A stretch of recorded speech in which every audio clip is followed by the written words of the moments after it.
Praise the lord అందరికీ. ఈరోజు దేవుని క్యాలెండర్ వాక్యం యెషయా గ్రంథము 58వ అధ్యాయము 12వ వచనము.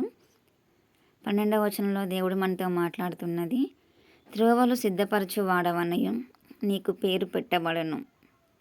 అయితే ఈ వాక్యంలో దేవుడు మనతో మాట్లాడుతున్నది అసలు మనం ఈ అధ్యాయంలో చూసుకుంటే 13వ వచనము, నా విశ్రాంతి దినమున వ్యాపారం చేయకుండా నాకు ప్రతిష్ఠితమైన దినమని నీవు ఊరకుండిన ఎడల, విశ్రాంతి దినము మనోహరమైనదియు యెహోవాకు ప్రతిష్ఠిత దినమనియు ఘనమైనదనియు అనుకొని దాన్ని ఘనముగా ఆచరించిన ఎడల, నీకు ఇష్టమైన పనులు చేయకయు వ్యాపారము చేయకయు లోకవార్తలు చెప్పుకొనకయు ఉండిన ఎడల, నీవు యెహోవా యందు ఆనందించెదవు. దేశము యొక్క ఉన్నత స్థలముల మీద నేను నిన్ను ఎక్కించెదను. దేవుడు మనకి ఈ వచనాలలో చెప్తున్నాడు, మనము ఆయన విశ్రాంతి దినాన్ని మనము తప్పకుండా పాటించాల.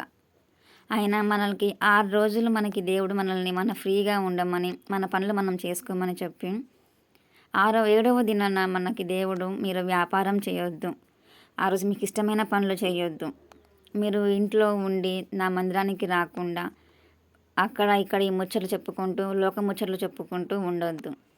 మనం ఆయన విశ్రాంతి దినాన్ని మనము ఒక ప్రతిష్ఠితమైన దినముగా మనము దాన్ని ఎంచి మనము దాన్ని పాటించమని మనం చెప్తున్నాడు. మన ప్రతి ఆదివారం కూడా మనము ఆయన మందిరానికి వెళ్ళి ఆయన ఆరాధనలో మనము పాల్గొనాలి, ఆయన బల్లలో మనము చేయి వేయాలి.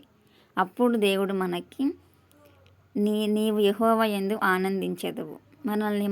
మన యెహోవా యందు మనము ఆనందిస్తాం, మనం ఆయన విశ్రాంతి దినాన్ని మనం తప్పకుండా పాటిస్తే. దేశము యొక్క ఉన్నత స్థలముల మీద నిన్ను ఎక్కించేదను మనకి చెప్తున్నాడు దేవుడు, మనల్ని ఉన్నత స్థలముల మీద మనల్ని ఎక్కిస్తాననేసి. సో మనము దేవునికి ప్రథమ స్థానం ఇచ్చి మన విశ్రాంతి దినాన్ని మనం తప్పకుండా పాటించాలి. దేవుడికి ఇది మనది ముందు మెయిన్ కట్టడం. మనకి ఆయన దినాన్ని మనము తప్పకుండా పాటించి మనము ఆయన బల్లలో మనము చెయ్యి వేసి మనల్ని మనం పరీక్షించుకొని మనం ఈ వారమంతా చేసిన వాటన్నిటి గురించి ఉండేలా మనము చూసుకోవాలి.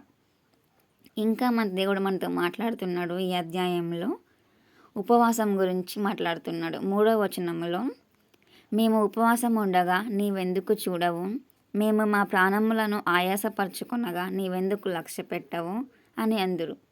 మీ ఉపవాస దినమున మీరు మీ వ్యాపారము చేయుదురు, మీ పనివారి చేత కఠినమైన పని చేయించుదురు.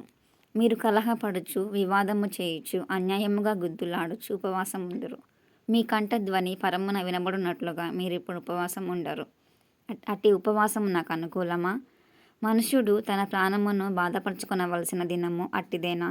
ఒకడు జమ్ము వలె తల వంచుకొని గోనెపట్ట కట్టుకొని బూడిద పరుచుకొని కూర్చున్నట ఉపవాసమా? అట్టి ఉపవాసము యెహోవాకు ప్రీతికరమని మీరు అనుకొందురా? దుర్మార్గులు కట్టిన కట్లను విప్పుటయు, కాడిమాను మేకులు తీయుటయు, బాధింపబడిన వారిని విడిపించుటయు, ప్రతి కాడిని విరుగగొట్టుటయు నేను ఏర్పరచుకున్న ఉపవాసం గదా. నీ ఆహారము ఆకలిగొనిన వారికి పెట్టుటయు, నీ రక్త సంబంధికి ముఖము తప్పింపకుండుటయు, దిక్కుమాలిన బీదలను నీ ఇంట చేర్చుకున్నటయు, వస్త్రహీనుడు నీకు కనబడినప్పుడు వానికి వస్త్రములు ఇచ్చుటయు, ఇదియే కదా నాకు ఇష్టమైన ఉపవాసము.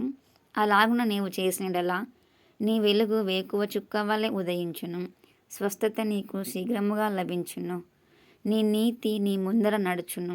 యెహోవా మహిమ నీ సైన్యము వెనుకటి భాగమును కావలి కాయును.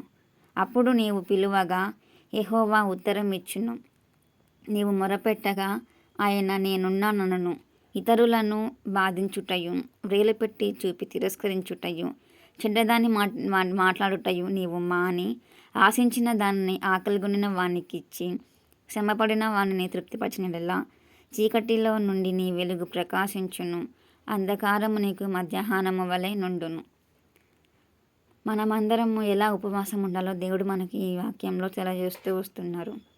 మనము ఆయన ఉపవాస దినాన్ని ఆ రోజు మనము ఓన్లీ అన్నం తినకుండా ఉండటమే, మన పనులు మనం చేసుకుంటూ ఉండటం కాదు.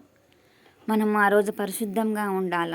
ఉపవాసం అంటే మనం ఆ రోజు మన ధ్యానం అంతా దేవుని మీదే ఉండి మనం ఆ రోజంతా ఆయన బైబిల్ చదువుకుంటూ మన ప్రార్థన చేసుకుంటూ ఆయన సన్నిధిలో మనం ఉంటే అప్పుడు దేవుడు మన ప్రార్థన, మన ఉపవాస ప్రార్థన అంగీకరిస్తాడు.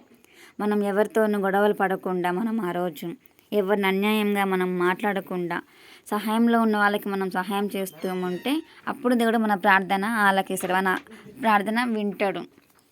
మనం చెప్తున్నాడు ఇక్కడ మనకి, అప్పుడు నీవు పిలువగా యెహోవా ఉత్తరం ఇచ్చును, నీవు మొరపెట్టగా ఆయన నేనున్నాను అని చెప్తాడు మనకి. మనము ఆకలిగా ఉన్న వారికి మనము సహాయంలో ఉన్న వారికి మనము ఇస్తే అప్పుడు దేవుడు మన ప్రార్థన, మన ఉపవాస ప్రార్థన దేవుడు అంగీకరిస్తాడు. 7వ వచనం ఎంత చక్కగా ఉంది వాక్యము, చాలా మంచిగా మనం ఒకసారి అధ్యయనం ఒకసారి చదువుకొని ఉంటే దేవుడు మనకి దీవించిన గాక. Praise the lord.